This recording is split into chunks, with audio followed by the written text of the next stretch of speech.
This is the Johnny Cleveland Podcast, all things Cleveland sports, with your host, John Suchan.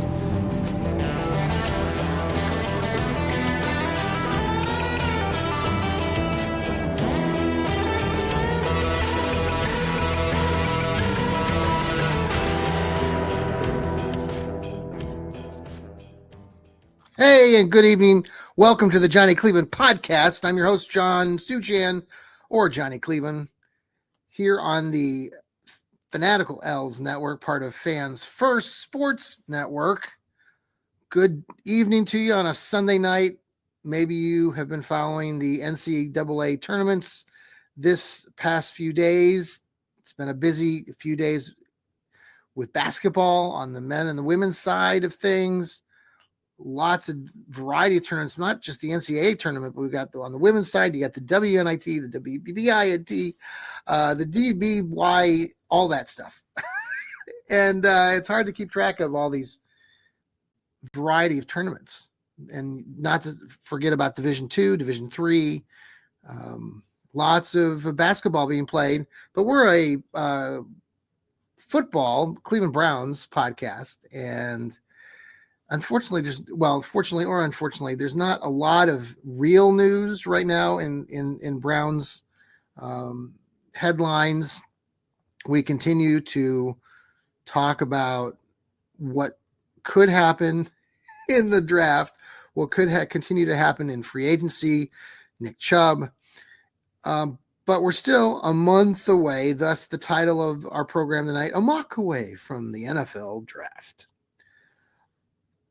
What will the Browns do at number 2? Now, I've done a few different mocks leading up to the latest mock that I'm going to be writing on and finishing up here for Fans First Sports. So I thought I'd share a little bit of that with you today. Now, we've had this discussion on our Fanatical L's Network amongst our colleagues, and we've all agreed and disagreed and argued and discussed, like all of you out there, about this number 2 pick. And I'll headline start with: the Browns have invited their season ticket holders to Cleveland Browns Stadium the night of the draft, and they're leading it with a Journey concert. The Journey is going to be in concert in Cleveland. Now, it was brought to our attention, my colleague Steve Gill mentioned that, some of these events, like the one that's going to happen, have probably been planned out for months in advance. I will also say that I know I listened to Steve's great podcast this morning about Dog Pound South podcast, and he also talked about how in his show that the Browns and most NFL teams have their draft boards organized, and they know what players they want to target as they enter this draft. So, bringing it back to this concert and the opening round of the NFL draft on April 24th, Thursday night, that concert will be followed by the draft. I contend and I believe that the Browns are going to do something big with that number 2 pick, and I think it's going to be a quarterback. And I think it's going to be Shedeur Sanders, unless Cam Ward is there. If Cam Ward's there, they're going to take a quarterback. They're not bringing in Journey. Don't stop believing to bring in Abdul Carter or Travis Hunter at number 2, or for them to go down further in the draft and trade their pick away. They're not going to do that. They're not inviting 60,000, 50,000 people to the stadium, with Journey being the headline, for the Browns to lay an egg on draft night. And no, I don't think that Shedeur Sanders or Cam Ward will disappoint. There's this ongoing battle amongst us Browns fans of, the importance. What is the importance of, should we just take a quarterback just because he's there at number 2? Is he really a number 2 prospect? Or will he be a dud? I don't think he'll be a dud. And furthermore, even if he were a dud, For God's sakes, the Browns need to do something. Baker Mayfield, Tim Couch. They're the only quarterbacks that the Browns have drafted in decades that were drafted in the first round, in the top, 10. And I think historically, we've looked at this here on the Fanatical Elves network that there's only been 4 or 5 quarterbacks taken in that top 10 over the last several decades. Now, to be fair, if you start looking at other teams, and I've done some analysis on looking at other teams, for example, the Kansas City Chiefs. I think I looked at Green Bay or Philadelphia. They too have not been like drafting quarterbacks in the top 10. Obviously, they're good organizations. The Browns aren't that good. They haven't won a Super Bowl or multiple Super Bowls like a team like Kansas City. But the idea is the Browns have the number 2 pick in the NFL draft.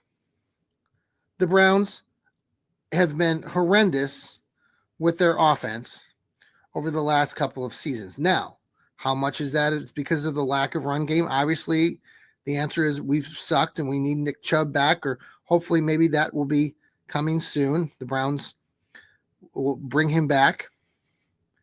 He won't be the same Nick Chubb. I know people talk about that. Well, he won't be the same. Okay, fine. Nick Chubb is special, so that's a podcast for another day.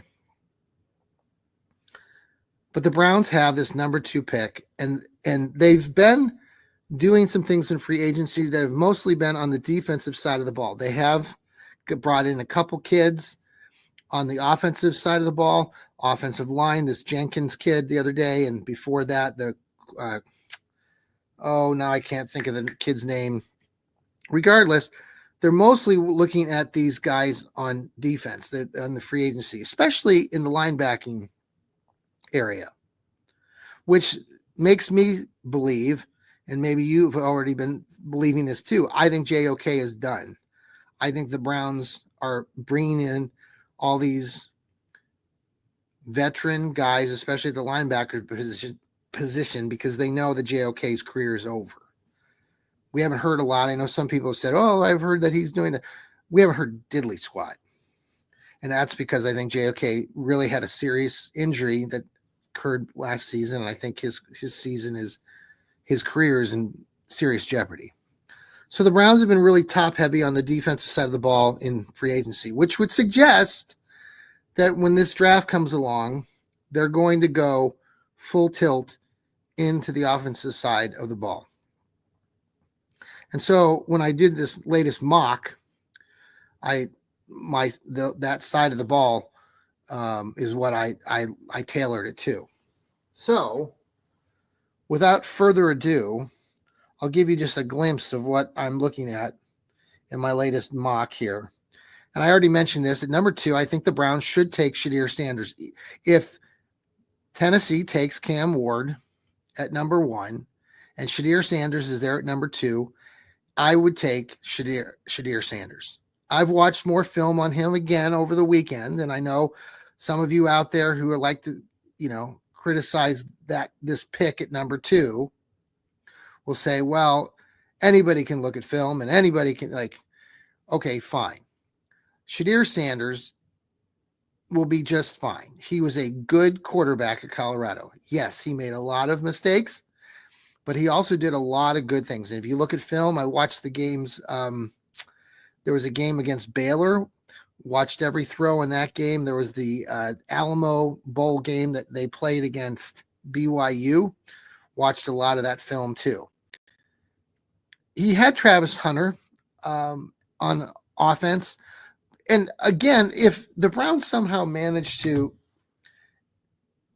get Shedeur Sanders and then some magically are able to get, or Travis Hunter's there, and somehow the Browns could get back in this draft and pick somebody like that, my God, Travis Hunter is fantastic.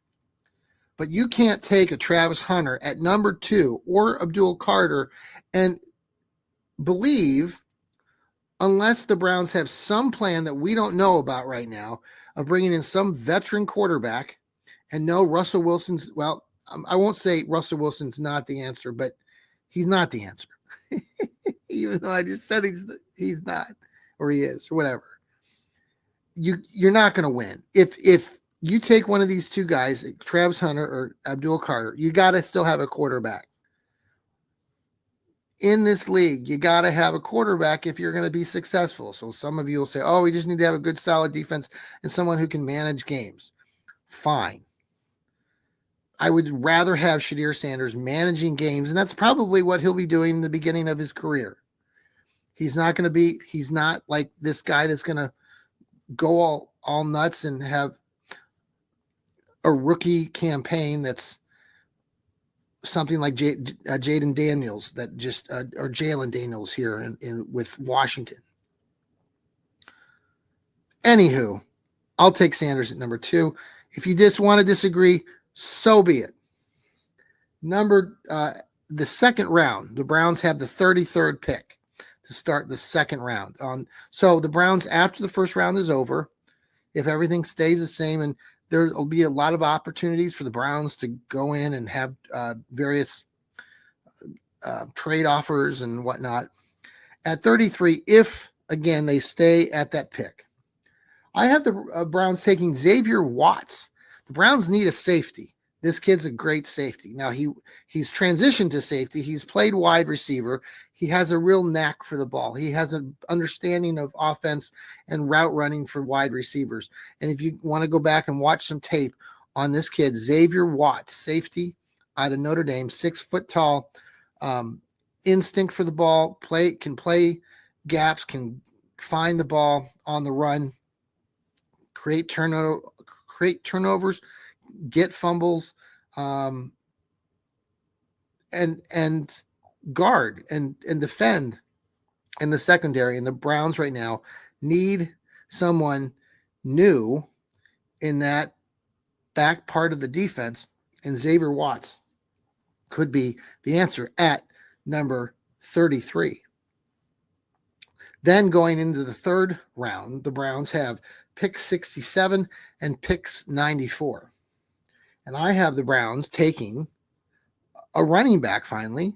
There's a plethora of running backs. And so this time I have the Browns taking Quinshon Judkins, the kid that used to play at Ole Miss the first 2 seasons, and this last year played for the Ohio State Buckeyes. Judkins has had a stellar career. Every season, his first 2 years, his first year at Ole Miss, he had 1,500 yards, and the second year he had 11 or 1,200 yards. This past year at Ohio State, when he was sharing the backfield with Travion Henderson, another running back that could be in position to be drafted by the Browns, Judkins still had about 1,100 yards. He's had 45 touchdown scores over his 3 years. Just a great athlete. Saw some film of him earlier today, especially lifting weights today. The kid is built. He's a rock. He will do great things at a running back. If the Browns have an opportunity and Judkins is still there, he could be drafted before number 67. But if he's still there in my mock that I did earlier, or that I will be reporting on later this week, Judkins would be a perfect fit for the Browns. So look for them to take Judkins at number 67. We're going to pause here for a break here on the Johnny Cleveland podcast. We'll come back with our last pick of the third round right after these commercial messages. And thanks for coming back to the Johnny Cleveland podcast, part of Fans First Sports Network. We are the Fanatical Elves Network, and we want to shout out to Hemisphere Coffee Roasters.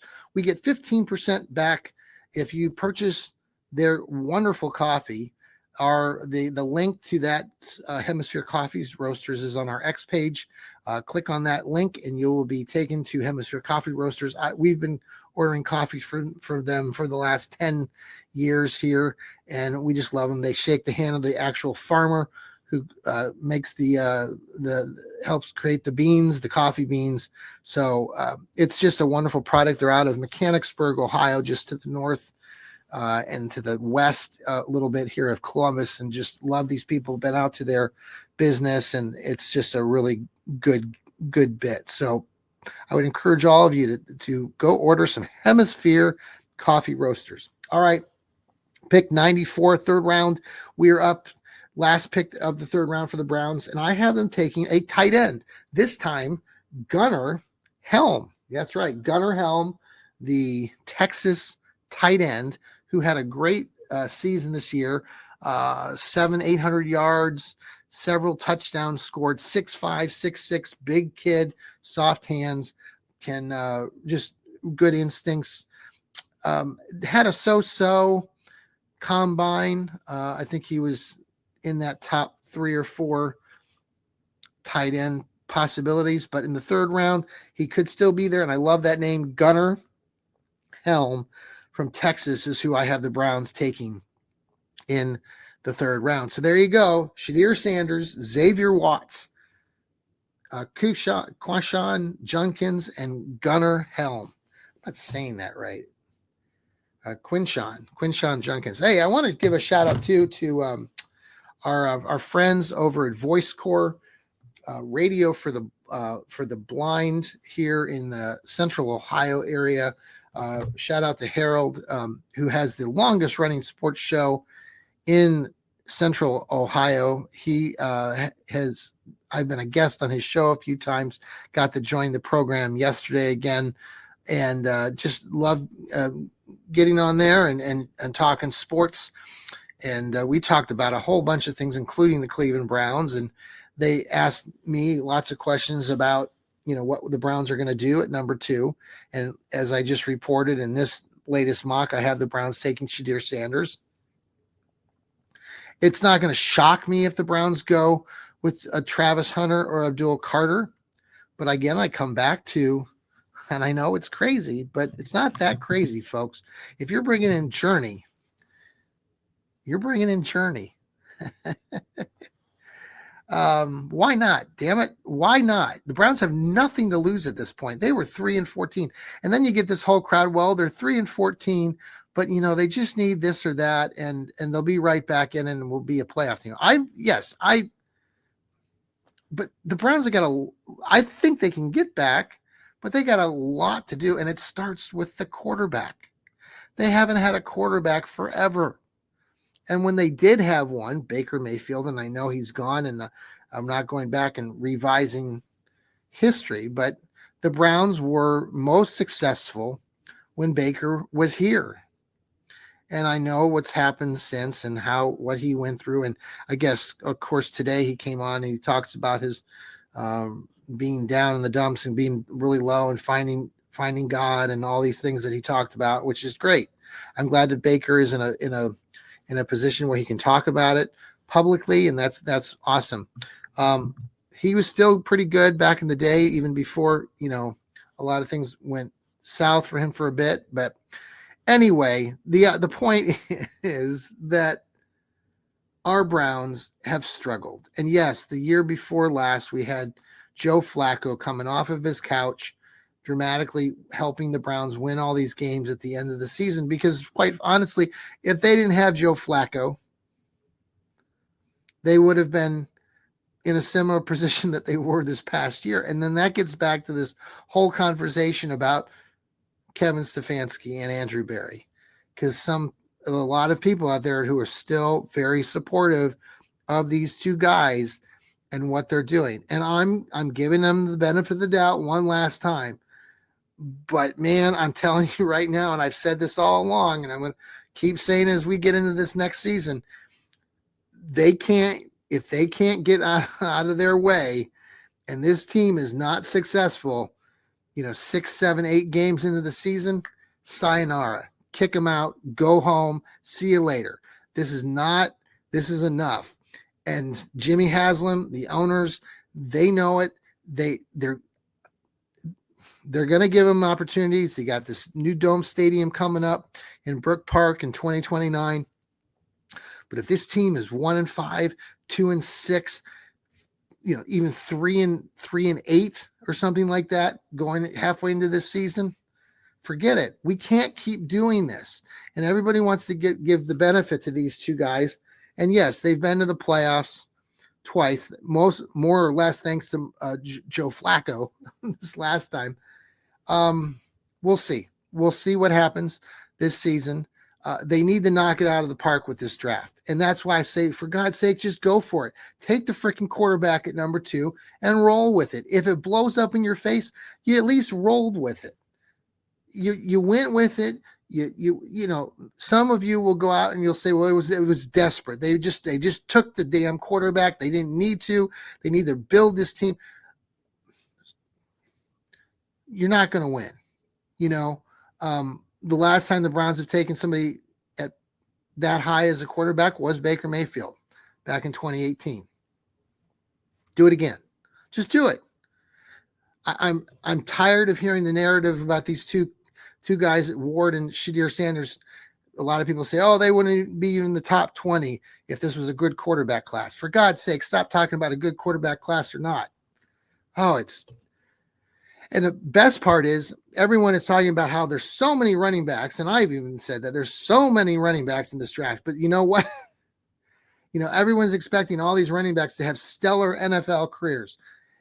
And 10 years from now, we're probably going to go look back and no one will remember that we talked about this being a top-heavy draft in running backs. And it'll be the polar opposite. And 10 years from now, those of you who are all stubborn and you're saying things like, you know, these two quarterbacks aren't going to be worth crap, and I know some of you don't like to hear this, but you're talking about Shedeur Sanders, who is the son of, yeah, that's right, Deion Sanders, who has a name that's in the NFL, that's in the history books of the NFL, and that does matter. If he lays an egg, his son lays an egg, so be it. Let him lay an egg. And if it's with the Cleveland Browns, so be it. The put downs, the jokes, the harassment, all that stuff that happens as a Cleveland Browns fan will continue, but we will still march on because we're Browns fans. So that's the key, folks. You got to keep going forward. But the Browns have nothing to lose. That's where I'm at in my thought right now. And we're still 4 weeks away, and we still don't know what's going on with the Browns offensively with some of these players in free agency, such as Nick Chubb. You know, we've talked about how getting Nick Chubb back would not be the best business decision, but it's Nick Chubb. He's 400 yards away from overtaking Leroy Kelly at number 2 all time in Cleveland Browns rushing history. That's kind of important. I would hope, and I've said this, that the Browns front office and their coaches pay attention to stuff like that. Maybe it doesn't win them a Super Bowl, but it certainly puts a stamp on what Nick Chubb has meant to this organization and to this community. I don't know what the holdup is outside of the fact that maybe Nick has a couple. I've heard he's got other offers. I've heard what the Bears have offered him more. And someone has mentioned Pittsburgh. If he goes to Pittsburgh, that's going to be so hard for all of us. I can't fathom him doing that, but we'll see. I think he does come back to Cleveland, so I'd like to get that figured out. And then bring one of these running backs in. We'll see if that can help. We haven't talked about wide receiver either, and the Browns don't have a lot in that department. Yes, we got Jerry Jeudy. But outside of that, and David Njoku at tight end, who else are we going with at wide receiver? Because everybody else that is out there right now, that's on the current roster. I mean, Tillman. Okay, he had a stretch of a few good games, but then he was injured and hasn't done a lot. I'm not real convinced on Cedric Tillman right now. You're that convinced on Cedric Tillman? So the Browns might be looking at these wide receivers out there. There's the kid from, there's a few different players. The kid out of Arizona, McMillan could be in play for the Brownies, especially in that second round pick at 33. So we'll see. Browns definitely have a problem on offense, and we'll see what they do. A couple other things just before we leave you today. The Cavaliers, the Cleveland Cavs, finally got back in the win column. They won 57, their 57th game today out there in Utah. They play the Utah Jazz. They had lost 4 in a row, and me included thought that the world was coming to an end. Maybe it is already, but in other ways. But on the basketball court, the Cavs have struggled. I've talked about this on this podcast. I'm not sure, but I'm not a huge fan of Ty Jerome, the sixth man. A lot of you are over the hill and excited about this Ty Jerome kid, and I've seen some great play from him, but in recent weeks, especially since the All-Star break, and I think that all of the media has got into his head. What really bothered me to start with Ty Jerome was his call out of the referees after a game in recent weeks where he complained about a couple female referees. He called them out by their names. He was fined by the NBA for that, but I thought it was a real childish, immature move that did not sit well with me and a lot of other fans of the Cavs. It was totally unnecessary. He knew what he was doing. I'm sure he's a smart kid, but it was a dumb move on his part. And the other part of his game that I just don't care for is that he jacks up 30-foot shots, and he doesn't see players all the time. He doesn't dish the ball as many times as he could. Yes, he does distribute the ball, and yes, he does get a few assists a game. And yes, the time that he's on the court is pretty productive. But there was a game when they lost that first game of their 4 games that they lost before they went on the road. There was a stretch late in the third or early in the third quarter of one of the games where he single-handedly turned the ball over twice, and the second one was just horrendous. He puts his head down, doesn't see the floor very well, and gets himself into trouble a few times too many. So I know this losing streak is not on Ty Jerome. It's on the fact that Donovan Mitchell can't score buckets, and Darius Garland goes at one point today in the game, he was 1 for 9, even though they beat Utah today. So it's a collective thing.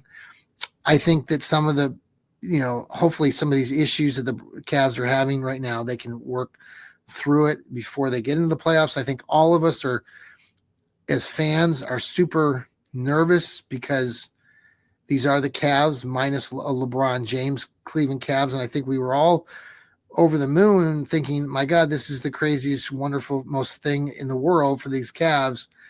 And this 4-game losing streak has just halted all of that momentum very quickly. All the while, the Boston Celtics, the hated evil empire, the Boston Celtics are continuing to win, and they're only 5 games back. So there is that possibility that the Cavs might not even be the number 1 seed going into this postseason, which a week ago seemed impossible, but it's Cleveland. So we'll see how it all plays out. But right now, the Cavs got their legs under them a little bit more this time, and they got the win. I think they have 1 more game on the road, and then they come back. I think they play Portland, or maybe 2 more, and then they'll be back to Cleveland. But it's a long season, 82 games, NBA season. They don't have the finals until June. It just goes on and on. But congratulations to the Cavs. At least I did hear today that they secured at least the number 2 seed, which is great, which means they've also guaranteed themselves the first 2 rounds as the home team. So they will have an advantage with that. Any other news going on? I did want to just give a shout out. I've had an opportunity to work for Northeast Ohio Sports Insiders, great group of writers. That includes folks like Mark Munch Bishop and Natalie, who runs the show, and Bill. I got the chance to get credentialed last weekend when the MAC tournament was happening up in Cleveland. And some of you know that I follow women's basketball quite a bit, especially since my daughter, Mariah, used to play for Buffalo Bulls, and Buffalo's in the MAC, and Buffalo and Ball State and Toledo and Kent State were some of the top teams that made it to the MAC tournament last week.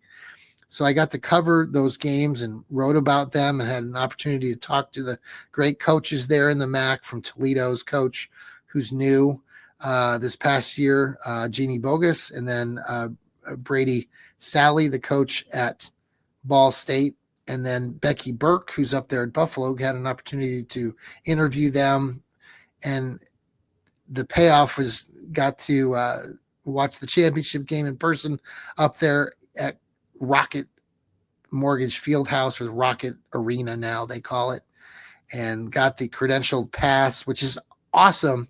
When they give you that credential pass, man, you can go anywhere you want at Rocket Arena. It was crazy. I've been to that Rocket Arena many times before, and if you're just you're a fan, security or whomever, ushers, they stop you like a hawk and like, where are you going? What are you doing? But you put that credential pass on, and man, you can roam, you can go anywhere you want. It was pretty cool. I felt like a kid at a candy store for the first time. And I've always loved that part of sports and writing, and just enjoy being able to do it now. And to do this podcasting is always a big treat. We make mega bucks here with the podcasting, but we all love talking sports and writing about sports. Many of our colleagues here at the Fanatical Elves and Fans First Sports do write articles. I know Lou Marconi writes, Steve Gill does some articles. So make sure you're reading their great stuff. And we'll be having a show tomorrow night, Stirring the Pot, with Lou Marconi and myself tomorrow night, 9:15. So make sure to tune into that. If you've missed it, Steve Gill had his show, Dog Pound South show, that came out earlier today. The best doggone podcast in the land, with Ethan Greenberg and Heather, was just on this afternoon, and it's out on Apple and on Spotify, anywhere you catch your podcast. So tune into those shows as well. Again, we'll have our show tomorrow night. Later this week, we'll have the Browns Blitz with Rod Bloom, a great colleague of ours. Sam the Man will be doing his Browns breakdowns. I did want to give a shout out to Jarrell, who does his dog food radio. I'm wearing his part of his apparel that he sells. Got Brownie the Elf here, and then Jim Brown right here. So great stuff. Look his apparel store up at Dog Food. I think it's dogfood.com maybe. So check him out. He'll have a show coming up, and a few other shows along the way. Going Nuclear with Ethan Greenberg will be coming out too later this week. So he gets some great guests on his show. Just love that. So the other thing, just to reiterate, we mentioned this already many times, but the draft is April 24th. We will be bringing you coverage on the draft, the day of the draft, all the draft moves by the Browns that week. I'll be up at the stadium at the Journey concert and the first round of the draft. So looking forward to that, but we'll bring you all the latest. Maybe we'll bring live accounts while we're there. So don't stop believing. All right, folks, take care. Hope you enjoyed the show tonight. We look forward to you again very soon. Don't forget, keep smiling.